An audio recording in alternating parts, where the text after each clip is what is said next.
Hello, and thank you for joining us today for our webinar, Healthy Living Tips for Your Brain and Body. My name is Kelly Schweppe, and I'm the Program Marketing Specialist here at General Electric Credit Union. We are so glad you've joined us for today's topic, and we're excited to continue to bring you insight right from the comfort of your home, work, or wherever you are today. And with that, I'm going to turn this over to Dana Ritchie from the Alzheimer's Association Greater Cincinnati Chapter to introduce herself and take us through today's topic. Thanks, Kelly. As your slide shows here, my name's Dana Ritchie. I'm the Education and Community Engagement Manager for the Greater Cincinnati Chapter of the Alzheimer's Association. And today we're going to identify reasons you should take care of yourself as you age. So you probably hear this every time that you go to the doctor's office, but we're going to give you some more reasons and incentives why we should take care of ourselves as we age, and not just our normal physical health, exercise, and diet and nutrition. We're also going to talk about cognitive activity and social engagement and how important they are to your brain, especially as we age. We all kind of slow down cognitively, and we want to stay as sharp as we possibly can. So we're going to talk about these 4 areas today. So definitely, as we age, we all know that aging well depends a lot on our genes, which we unfortunately don't have any control over. But it also depends a lot on our environment and our lifestyle. So we want to, those are things we can control, and we need to do everything we can to make sure we're aging well from a lifestyle standpoint. Not only, again, is this helping to keep your body healthy, but from the standpoint of dementia, we want to make sure that we're keeping our brain healthy as well. So the brain, obviously, we all know that's the control center for our entire body. What the brain tells the body to do is what it does. We have 100 billion nerve cells that are called neurons, and they create these branching networks throughout our brain. And through those branches, signals travel, and these are the signals that form memories and thoughts and feelings. And what happens when we have Alzheimer's disease or another type of dementia, these branches are getting tangled, and the brain cells are actually being destroyed. In fact, somebody who's had Alzheimer's or dementia, in an autopsy, we actually see a great shrinkage of the brain versus a healthy brain in an autopsy. And so Alzheimer's and other dementias, unfortunately, are getting in the way of this network that we need with our neurons to help us with memories, thoughts, and feelings. So what we need to understand is that what's good for our heart is good for our brain. Our brain needs that blood flow and that oxygen that's coming from our heart. 25% of the blood from every heartbeat is going to our brain. So the first thing we need to think about when we think about especially exercise and nutrition is anything that's good for the heart is good for the brain. So we want to try to protect our heart as much as possible. Let me just take a step back though and explain a little bit about Alzheimer's and dementia. So people hear these 2 terms interactively, and so I'll just clear up kind of what these words mean. So dementia is a general term, so think of it as an umbrella term, and underneath the term dementia are several different kinds of dementing diseases. So dementia is basically, the inability to remember, think, communicate, and there's lots of different things that can cause dementia. Alzheimer's is the most common cause of dementia. Other causes of dementia, types of dementia, vascular dementia, frontal temporal dementia, Lewy body dementia, Parkinson's can cause a dementia, even traumatic brain injury that we hear a lot about with football and soccer, that can cause a dementia. So there's actually many different kinds of dementia, probably at least 50 or more. Alzheimer's is just the one we hear the most of because it's kind of the most common cause of a dementia. Now, it's not a normal part of aging, which is good news for us. Just because we might live to 100 doesn't mean that we have to experience a dementia or experience Alzheimer's. our risk of getting a dementing disease does increase as we age. So over the age of 65, our risk increases, but there's still plenty of people that live well beyond 65 and never have any type of dementing disease. So things I used to hear when I was a little kid about, oh, grandma's just getting senile. That's not normal. So if you see any signs or symptoms of someone that you think is beyond just normal forgetfulness or slowing down, that's something that you want to talk to your doctor about. And we actually have a separate program called the 10 Warning Signs. So if you go to alz.org/CRF, which stands for Community Resource Finder, click on the Alzheimer's Association logo, education programs, type in your zip code, and you'll find when we're giving a program called the 10 Warning Signs virtually, just like this program. And you can learn more about the difference between normal aging and a sign that may be concerning that you need to talk to your doctor, whether it's dementia or something else that may be happening in your body that's causing that kind of change. But it's not a normal part of aging.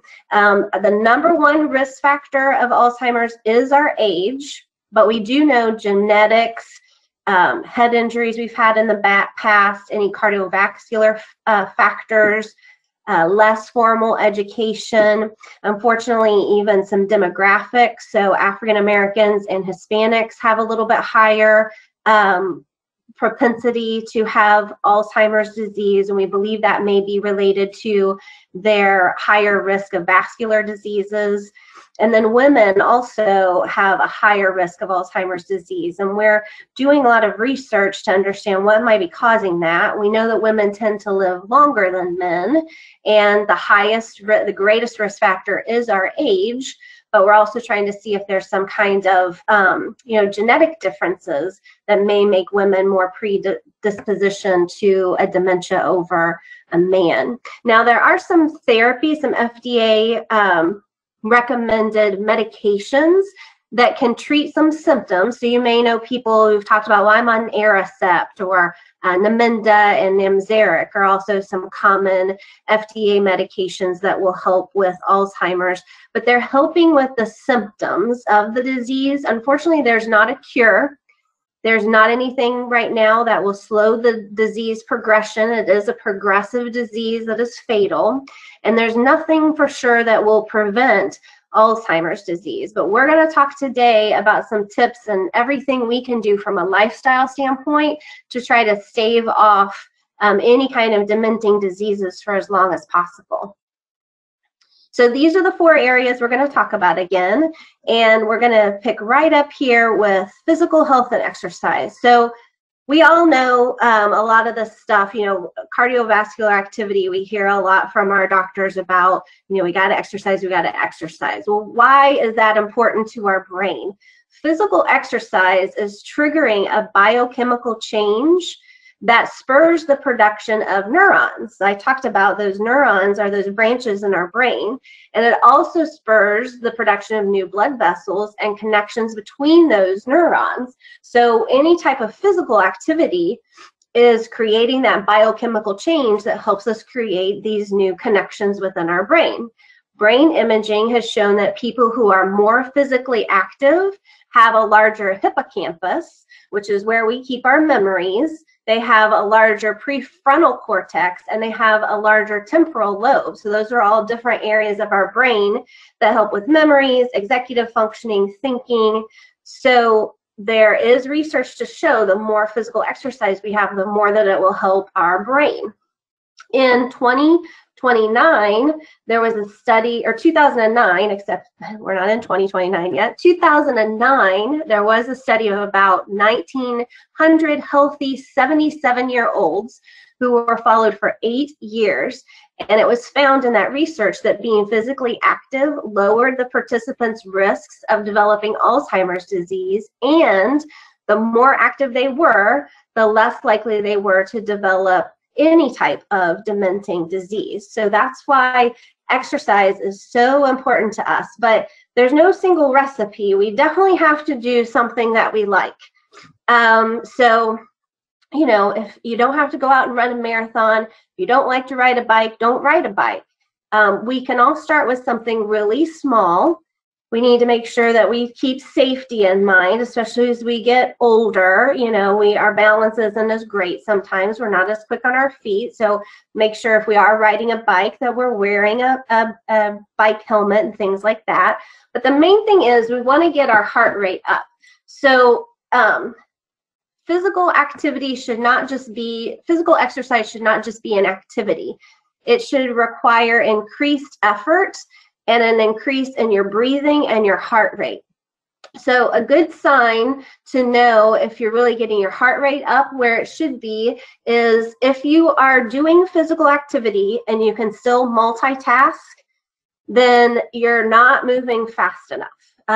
So you need to be doing something at a high enough level that, you know, definitely you can listen to music, but you shouldn't be able to exercise and bake cookies, or maybe even exercise and read, depending on how well your eyesight is. There's more research to support the benefits of aerobic exercise on decreasing the risk of developing Alzheimer's disease than any other form of exercise.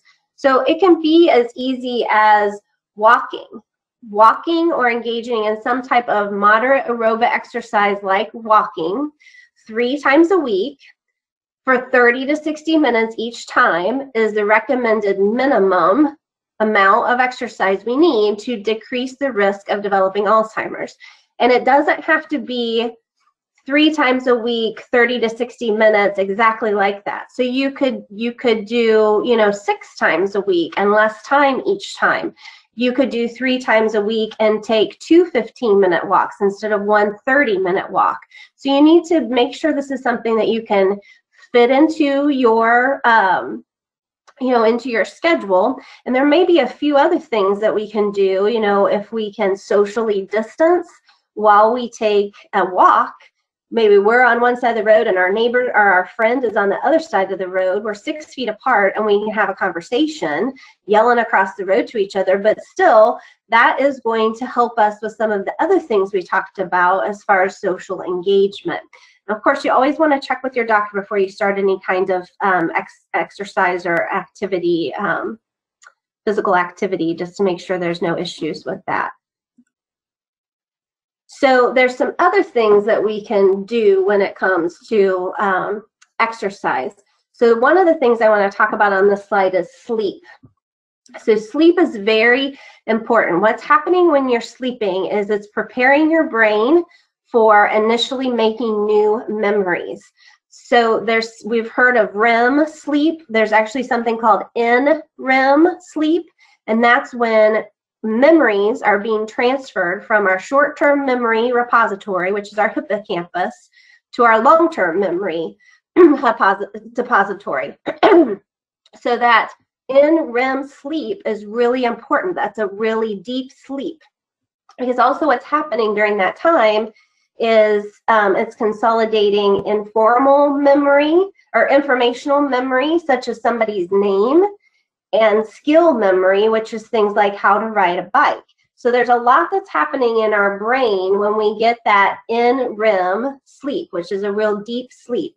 Now, unfortunately, that deepest level of sleep, the time that we stay in it, does decrease as we age. And that's even more exaggerated for those who have a high propensity to develop Alzheimer's disease. So it's really important that we get the best sleep we can. Sleep is also important because it removes contaminants from the brain, which are amyloids and plaques. Those are those tangles that I talked about between your neurons. So sleep, too little sleep during the lifetime can raise your risk of developing Alzheimer's disease. So research says that we need at least 7 hours of sleep a night. Unfortunately, sleeping pills don't usually provide that natural sleep and get us to that NREM state that we really need. So it's best that we try to figure out how to handle this without any kind of sleeping pills. Melatonin is something that can help prepare us to sleep. So if you have a hard time, initially falling asleep, there's an herb that you can get over the counter called melatonin that can help you prepare for that. If you suffer a lot from insomnia, you want to talk to your doctor. There may be some cognitive behavioral therapy that you could participate in through an expert. So talk to your doctor about insomnia, because this behavioral therapy is going to help you break bad sleep habits, address anxieties that may be inhibiting your sleep, help you with relaxation techniques and other techniques that can help you stay asleep, because we have to stay asleep to get to that NREM level. Some other things we want to consider for our sleep, but are also mentioned on this chart, is reducing caffeine and alcohol. So too much alcohol or too much caffeine can really affect our sleep. We also have heard, remove screen technology from your bedroom and don't be on our screens, our phones or our computers, a couple hours before we want to go to sleep. Cool temperatures in the bedroom are the best for our sleep. We need to establish some regular bedtimes and wake times that we keep during the weekday as well as the weekend. Make sure that you avoid daytime napping if you have problems sleeping. Make sure that you don't just lie awake in your bed. So if you wake up in the middle of the night, don't just lay there in bed. It's usually best if you try to get up and do something, light, like read a book, maybe take some tea, sleepy tea, something other than just laying there in bed, because that's likely to just fester in your brain and toss and turn, and you won't be able to go back to sleep. Don't be in your bed if you're not sleeping. So if you're working in your bed right now because of COVID, your body, doesn't know what to think about that. You should only be in bed when you're sleeping. And then make sure that you're removing any kind of visible clock faces. So I know when I am awake, I'm constantly looking at that clock, and that's creating more panic in me that I am not getting to sleep, which is making it more difficult for me to actually fall asleep. And the other thing I want to talk about in this slide is about stress and how important it is that we manage stress. So researchers at McGill University have found that long-term exposure to high levels of cortisol, which is produced when we're experiencing stress, in older adults has been associated with both memory impairment and reduction in that hippocampal volume, so where we hold our short-term memory. So if you've ever noticed when you're under stress, sometimes it's harder for us to forget things from a short-term standpoint. For any of you women who had babies, we talk about pregnancy brain, and there's definitely some things that are happening from the biological standpoint of having a baby. But anytime we're under stress, we tend to have a little bit of memory impairment and feel like we're just losing our head here because we can't remember things that we always could remember. That is the too much stress having impact on our brain. It's also associated with a decrease in neurotransmitters, serotonin and dopamine, which have been associated with depression. So chronic stress is going to decrease our ability to make serotonin and dopamine, and then that's been related to a higher level of depression. A lot of times people may be exhibiting symptoms that look like a dementia, and it's actually a severe level of depression. And so that's something else you want to talk with your doctor about as far as stress and depression, and be as forthcoming as you possibly can with your doctor about how you're really feeling from a mental standpoint and your levels of stress. And it's important that you're honest with yourself about that, because again, it could have negative ramifications later in life to your brain if we're not learning how to manage stress and treat depression, which exercise is a great way to manage stress. A lot of people talk about, they go for a run and it really releases all that stress. So that's a good stress management activity in general. Of course, we know when we go to the doctor, we need to also be looking at our blood pressure, our blood sugar, our weight, our cholesterol. So these are all the things that we get schooled on by our doctor. So they're important as well. Again, what's good for the heart is good for the brain. And so high cholesterol is not good for the heart. It's not good for the brain. High blood pressure, not good for the heart, not good for the brain. Blood sugar levels can cause diabetes. Also not good for the brain. Weight can put too much strain on our heart, so not good for the brain. So these are also things that you definitely need to continue to keep in mind, just as your doctor reminds you with every checkup. So let's move on to diet and nutrition. So again, we know what's good for the heart is good for the brain. But a lot of people ask, well, what am I supposed to be eating? There's so many diets out there.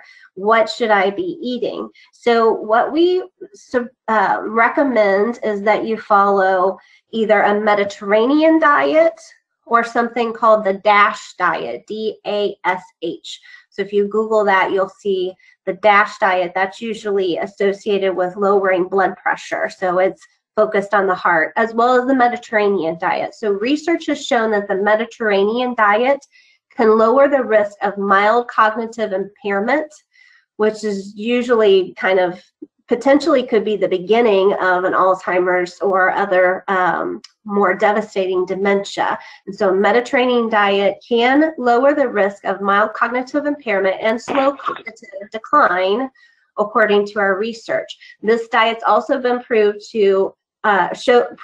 to improve cholesterol levels, to lower our blood sugar and overall blood vessel health, as well as decrease inflammation.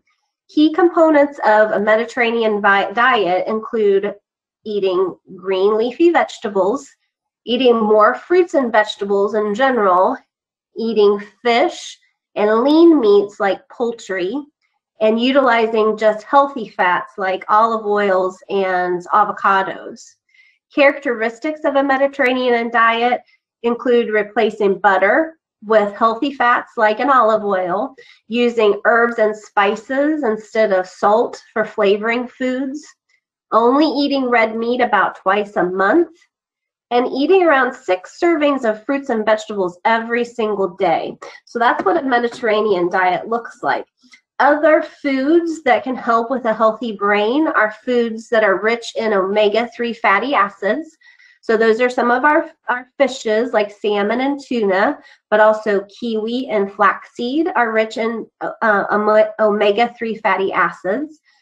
Foods that are rich in antioxidants, so these are a lot of our fruits and vegetables like spinach, broccoli, green leafy vegetables, berries, our citrus fruits, nuts, and potatoes. So it's okay to have potatoes as long as we're not frying them.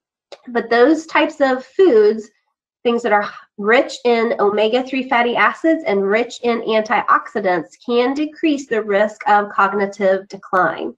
Now, something we'll mention a little bit later as well, but while we're talking about nutrition, I do want to call out that there's not been any supplement found to definitively improve cognitive functioning or to slow cognitive decline or to decrease the risk of Alzheimer's disease. So you may see advertisements for medications or over-the-counter supplements that you can take to help with cognitive improvement and stave off cognitive decline. Unfortunately, there's not research that supports that those things are effective. So we recommend that you're getting the nutrition that you need and the vitamins that you need from your foods, not from supplements.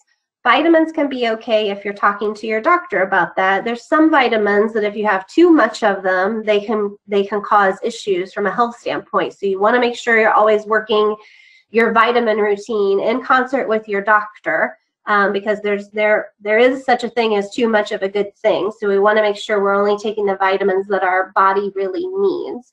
So again, another place where we want to talk to our doctor. So like I said, make sure you're talking to your doctor about any vitamins or dietary supplements. If it sounds like it's too good to be true, it probably is. So now we get into some areas that you may not have thought about before when it comes to healthy living, and that is our cognitive activity. So what we do know is that keeping our mind active can form new connections among those brain cells. Like I was talking to you about before, the neurons and how they get connected through the branches. And so cognitive activity can keep our mind sharp by forming those new connections. And it also increases our blood flow to the brain, which we know is very important. Mentally stimulating activities may possibly maintain or even improve cognition. And of course, it's never too late to get formal education, whether you're paying for it or if you're taking free classes online. That is going to keep your brain healthy and improve or provide protection against dementia. And really, why is that? You know, what is it about formal education or any kind of mentally stimulating activity? Well, cognitive exercise is a key pillar to lifelong brain fitness. So a lot of times we learn a lot of new things the first 20 or 30 years of our life, and then the rest of our life for the next 60 plus years is all just repeating things that we have learned and not necessarily learning anything new. Well, that's not providing mental stimulation, really. So cognitive activity, if you talk to someone and they say, oh, I do a word search. Well, is that really challenging to them? Because if that's too easy, if they're not really learning anything new, then that's not the best cognitive activity. What we need to think about when we think about cognitive activity is three things. First, it has to incorporate novelty. So it needs to be something that is new to us, that we're learning something new. So that's one way that we can get mental stimulation, is by learning something new. And we can do that by even watching television if you're watching a documentary, or on the internet if you're learning a new hobby, or reading up on tips. Anything where we're learning something new, that's good mental stimulation. Learning to play a game that we're not used to. Another good mental stimulation is something that challenges us. So I know when I play games on my computer, I'm all about speed for some reason. I get all excited about speed. And so I want to play the easiest levels because I can do those fast and it's fun. And I don't want to have to think so hard at the end of the day. But really, for true mental stimulation, we need something that's challenging. So, if you've been playing checkers all your life, playing checkers, although it uses your brain, you do have to think. First of all, it's not something new. And second of all, if you don't have the right partner, it's not going to be challenging. So it's something new or something challenging. And the third thing is it needs to incorporate variety. So if it's one of those three things, if it's either something new, something challenging, or incorporate some variety. So if you're playing checkers for 3 hours in a row, after probably hour one, your brain's just kind of turning off because it's just rote. So we need to make sure we're mixing it up. We can't always be doing the same mental stimulation thing, mentally stimulating activities hour after hour, day after day. But things that incorporate novelty, challenge, and variety can improve brain functioning in the here and now, as well as increase brain reserve, and thereby enable the brain to function normally for longer. So things we do today can help us as we age. And remember, novelty, challenge, and variety. So a rule of thumb when it comes to cognitive stimulation is an activity is cognitive stimulating if it takes so much of your focus that you can't do anything else at the same time. So we talked about that with exercise too. If you're getting your heart rate up, you should be able to talk and listen to music. But if you're just walking around your house and at the same time you're cooking cookies or something like that, you may not be getting your heart rate up enough. Well, same thing when it comes to cognitive activity. It needs to be something that takes all of our focus. So if you have the television on at the same time you're playing a game on your computer, that game is not stimulating you enough cognitively. It's not challenging you enough if you're able to still remember and pay attention to the program that you're listening on television. Now, a lot of times I have things on television at the same time I'm playing a game on my computer, and I do realize this game is taking up so much of my focus. I have no idea what they just said on television. So that means that this game is cognitively stimulating. But if you're legitimately watching a television program and following along with what's being said on television at the same time that you're playing a game, that's not really cognitively stimulating enough. So things like, if we're doing a jigsaw puzzle at the same time we're watching a movie, we're either, we need to figure out a way to challenge ourselves more. Maybe we're going to do this jigsaw puzzle with a time constraint. Maybe we're going to time ourselves, and therefore we need to focus up, and we're not going to be watching a movie at the same time. Things like reading books or articles that are challenging or teach you something new or are inspiring to you are things that you can do. But again, remember these three things, whether you're learning something new or you're challenging yourself or there's some variety. So again, reading a book or doing a jigsaw puzzle for hours on end, there's not variety in there. So we need to read for a little bit of time, then we need to do something else for a little bit of time to get that full cognitive exercise. There is such a thing as cognitive training, and that's mental exercise that is directed, research-based, and skill-driven. And one of the tools that you may hear about, everybody asks about, what about some of the online tools that we see out there? So Luminosity is one that has been, research-based, directed, is skill-driven. It's taking into account what you do well and what maybe you're not doing as well, and it involves a lot of variety because it's giving you different kinds of puzzles. It's not just Sudoku, Sudoku, Sudoku. There's also something called brain games that can be very similar online. But one of them that's actually had a lot of research is something called Brain HQ. Now, Brain HQ, I know, is something that costs. I think there's a few games you can play that are free, but I'm mentioning it really just because of all the research that's been done on Brain HQ, and I'm just not privy to as much of the research. I haven't seen as much research on something like Luminosity or brain games. But Brain HQ, they actually had 100 independent peer-reviewed research papers published in scientific journals all about Brain HQ. So there's been a lot of researchers that have looked at this thing over 10 years. They've had healthy participants. Average age was around 74 years old. And not only is Brain HQ giving you variety, but it's also timing you a lot of times. And so in the study that they did of healthy participants in their 70s and 80s and 60s, if you were participating in Brain HQ over 10 hours in the course of a week or a month, so the longer that you can stretch that out because we don't want 10 hours in the same day, but 10 hours on Brain HQ, they showed through research that we were 33% less likely to develop some type of dementia. And then people who did an additional 2 to 4 hours of what they call a booster session were then 58% less likely to develop dementia.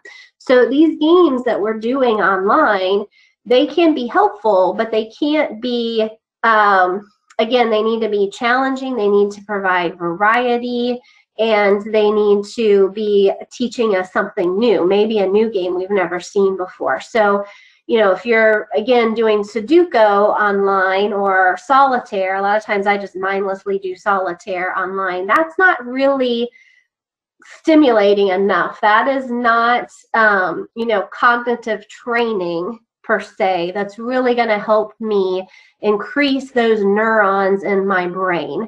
So, really give more thought to your cognitive activity and make sure it's something that's either new, challenging, or providing variety.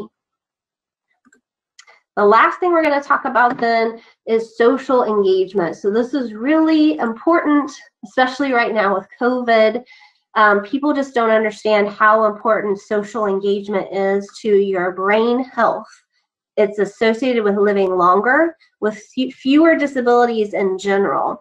And actual social engagement really can help you maintain a lot of your skills and can be very challenging from a mental standpoint. So think about when you're in a social situation, that's forcing you to use your brain because you have to make inferences, You have to process information. You have to remember what was said. You have to remember people's names. You have to, filter out inappropriate comments. So there's things we think in our brain when we're talking to people, but we have that filter and we don't say them out loud. We kind of have to organize our thoughts if we're telling a story. If we're listening to somebody's story, we have to be able to follow along. So being socially engaged is actually a brain stimulating exercise. So what we just talked about, brain stimulation, social activity, getting together with your friends and conversing, or conversing really with anybody at work or church or any place. If you're talking and you're listening, that can be stimulating exercise for your brain. Plus, when we have positive interactions with other people, it can lead to feelings of social competency, improve our mood and our self-esteem, so help stave off some of those depressive elements and depression the more we're connected to other people. And it also benefits the brain by contributing to more brain reserve, cognitive brain reserve. So it builds more reserve in our brain, because again, if you don't use it, if you don't use it, you're gonna lose it. So the more we use our brain, the more we can build this cognitive reserve. And it can also lower our stress levels. I had something happen this week that I was so frustratingly mad, and I was here in the house all by myself, of course, because of COVID. And I was just like, I'm going to blow my top. This, if nothing else, is raising my blood pressure, which is not good for my brain. And so I had to call somebody that I could just yell at, because I was mad, and the person I was mad at was not somebody I could yell at. So my poor husband, he got the phone call because I knew I could yell at him. And I even told him right in the beginning, I said, I need to yell at somebody. This is totally not your fault, but I'm about to go off because this is what I want to say to so-and-so, and I can't. And bless his heart, he probably put me on mute, and he just listened to me go. But you know what?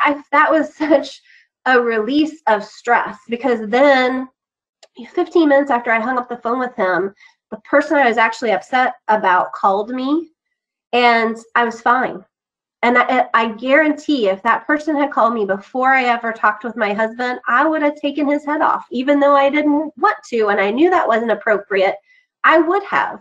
But I got that off my chest. I lowered my blood pressure. I took some deep breaths. I got rid of that stress.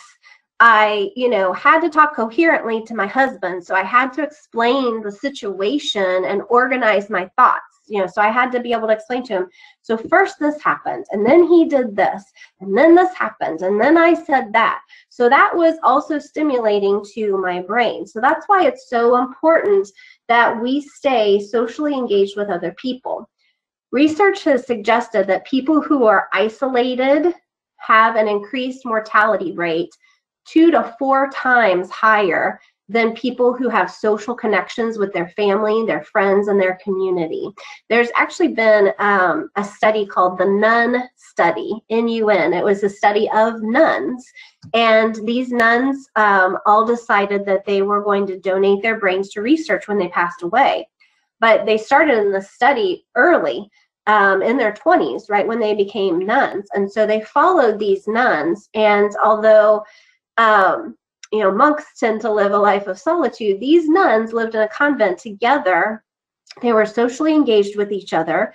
They continued to teach their whole lives. And so they were stimulating their brain. They were constantly learning new things for themselves that they could teach to other people. They followed all these principles we're talking about. Their nutritional levels were high. They took daily walks together. And again, they were together as a group of people, and they were very interactive with each other's lives. So very few of them, as they aged, ended up showing signs of a demented-related illness. So then as they pass away, their brains are then autopsied, and lots of them, as they got older, actually had signs in their brains that looked like a dementing illness. We started seeing the neurons die. We started seeing shrinkage of the brain, but they didn't exhibit any of those behaviors in their life because of all these other principles that they were following. So that's led a lot of researchers to believe, following these principles, even if our genetics take over, or as we age, if our brain slows down, these principles can still help us overcome some of our mild cognitive disorders and other impairments so that we can still live an average life for somebody who's in their 80s, for example. And social engagement's really important to that. And a lot of people say, well, how do I stay socially engaged, with COVID? What can I do? Because I can't get out with people. Well, you can still talk on the telephone. So you can call your friends one by one. If you feel comfortable with technology, you can do regular Zoom calls with your friends. You can still engage in faith-related services via your television, your computer. Again, my neighborhood, we sit out on our driveways and we yell at each other across the 12 feet of street. So we're socially distanced, but we're having conversations with each other and staying engaged with each other. We text each other as neighbors to make sure we're okay, and we have conversations on text. There's a lot of volunteer opportunities you can take advantage of from the safety of your home. There's lots of clubs that you can join online. Even if you don't feel comfortable with any of that, some of the things we talked about as far as cognitive stimulation, you can start watching documentaries instead of maybe other shows that aren't as challenging to your mind, and start learning new things. Watch do-it-yourself shows, watch cooking shows, learn new skills. So definitely do everything you can to stay socially engaged, even during the COVID time. Don't just shut yourself in your house and not talk to anybody. You need to be talking to people at a minimum on the phone. We can send old-fashioned letters.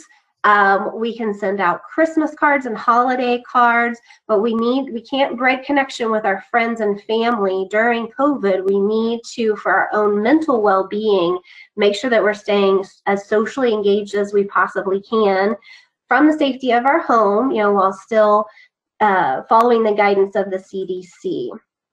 So these are the 4 pieces we talked about today. And in summary, a couple of things I'm going to add is, make sure you're getting together with your families and friends, even if it's over the computer or on the phone. Try some kind of mindfulness exercise, whether it's meditation or yoga or any kind of stress relieving exercise to help you with stress.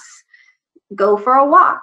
Exercise doesn't have to be that big a deal. Go for a walk for 30 minutes 3 times a week. Get some extra sleep. Make sure you're eating fishes and using vegetable oils in replacement of butters and red meats. Make sure you're exercising your brain. Remember, novelty, challenge, and variety are the most important things when it comes to exercising our brain. So try something new. You're never too old to learn something new. Go do a challenging puzzle, read a book or watch a television that's teaching you something new, and try some brain game websites that we talked about, like Luminosity Brain Games, Brain HQ. Those are all things we can do to receive, maximum benefit to our brain. So we did mention already, be a savvy consumer. If it's too good to be true, it's probably not true. If you're seeing things, overnight on late night television, or supplements you can take and it's going to ward off dementia, things like that, make sure you're doing research online about those things. Talk to your doctor about those things. You can also talk to your pharmacist. Don't forget about your pharmacist. They're actually the medication experts, and they're usually more readily available to us than a doctor. So talk to the pharmacist. And you can always call the Alzheimer's Association as well if you're not really sure about some of the things that you're seeing or hearing on television or online, or seeing on your grocery store shelves. We have a 24-hour, 7-day-a-week helpline. It's staffed by dementia professionals and clinicians. It's even open on holidays. So if you have any questions, you can always call our helpline, which is 1-800-272-3900, and you can ask them anything from, what are some other classes I can attend? What are some support groups that I could attend, via my phone or my computer? or some more difficult questions, about signs of dementia or conversations you're having with your doctor or caregiving issues you're having trying to care for someone who has a type of dementia. That 800 number is there 24 hours a day, 7 days a week to answer any and all types of questions related to dementia. And then we also have our website, which is alz.org. So, if you don't feel like calling the helpline, you can do a lot of research on alz.org and see if you can find what you're interested in there before you call that helpline. But we are still here for you even in COVID. So that's the end of my program. I think, Kelly, we might have had a few questions. Yes, we do have a few questions. And if anybody thought of any additional questions during the presentation, feel free to use your chat feature and I'll make sure we get those questions answered. The first question is, I find myself forgetting names and places right away. How do I keep my memory sharp? So I would definitely recommend some of those cognitive stimulating activities we talked about with brain games, things like that. I definitely am somebody, once I'm introduced to someone, I right away forget their name. And if it's really just something as small as that, the one thing I learned early on was repeat the person's name right away and try to use it a couple of times in the first few sentences. So Kelly, if you and I were at a party together and you said, hey, I want to introduce you to Angie, what I should say to try to help me remember that name is right away I say, Angie, it's so nice to meet you, instead of just saying, hi, nice to meet you. Angie, it's so nice to meet you. So Angie, how do you and Kelly know each other? And, try to use that name a couple times without being too weird about it, but try to repeat that name back out loud a couple times in those few sentences of interaction you have with a new person, because the more you say it out loud, the more we're going to get it locked into that short-term memory. So simple things like just not being able to remember a name, very common for all of us. So those are some things you can do. Again, it's mental stimulation or mental activity. If you're having problems with memory to the point that it's impacting your daily life, you can't remember names of people that you've been friends with for a long period of time. You can't seem to keep straight birthdays or doctor's appointments. It's not a situation where, oh, we all kind of forget an appointment from time to time, but then we remember it eventually, maybe it's after the point, but we remember it. But if it's something that we're constantly forgetting things to the point that it's disrupting our daily life, that's when we need to talk to our doctor. And it doesn't necessarily have to be a dementia. So don't be scared to talk to your doctor. There's lots of other things that can be happening to us that can impact our brain. So we could have a thiamine deficiency. That will impact our memory. We could have a thyroid condition. That will impact our memory. So don't be afraid to tell your doctor about memory issues that you're having that are impacting your daily life, because that doesn't necessarily mean you have Alzheimer's or some other kind of dementia. You could have a perfectly treatable situation that you could get help for right away. So we need to have those conversations. But if it's something smaller that's just more annoying, I would recommend, like I said, saying it out loud or writing it down. When I was in meetings, when we went around the room and people would say their names, I jotted them down on my notepad, and I would jot them down in the exact order they gave them out. Or I would jot them in a circle if we were sitting in a circle. So the more that you can either say them out loud or physically write them down so that you can review them, the more they're going to stick into that hippocampus area that keeps our short-term memories.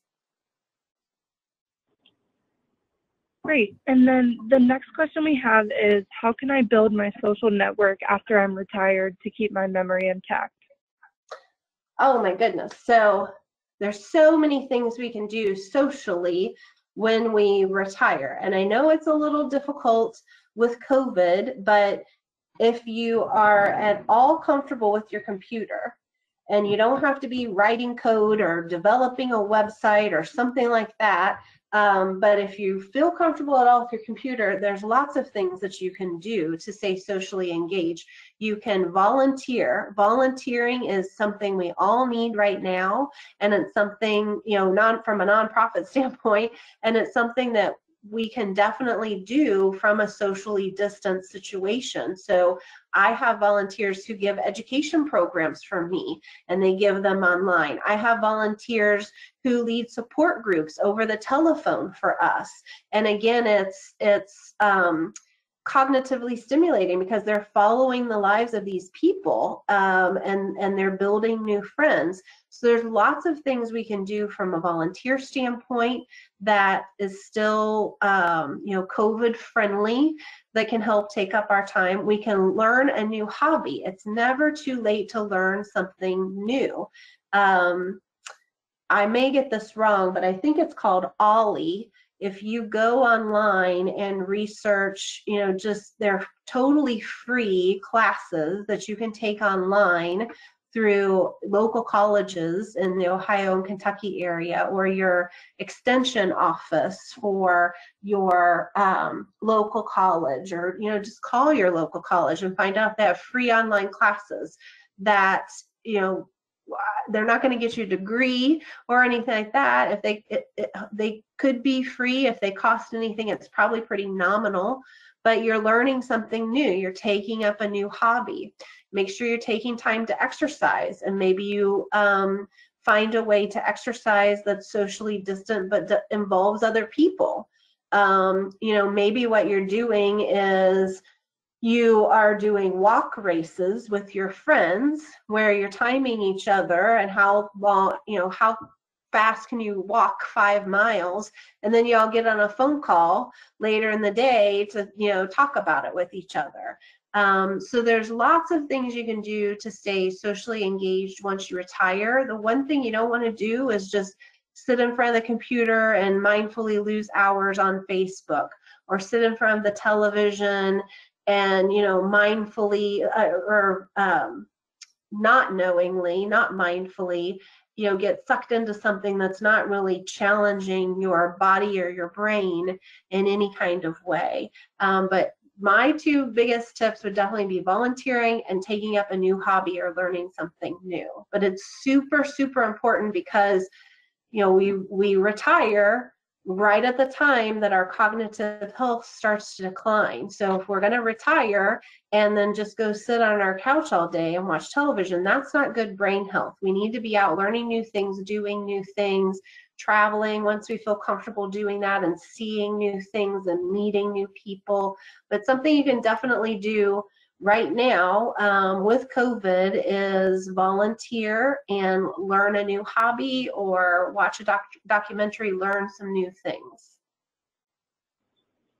And then it looks like we have time for one more question. So can lifestyle changes really reduce my risk of getting dementia, and won't I need to take a preventative supplement? So we did talk about, preventative supplements. Not necessary. You need to be following the right type of diet, which we would recommend Mediterranean, which I talked a lot about, or the DASH diet, DASH.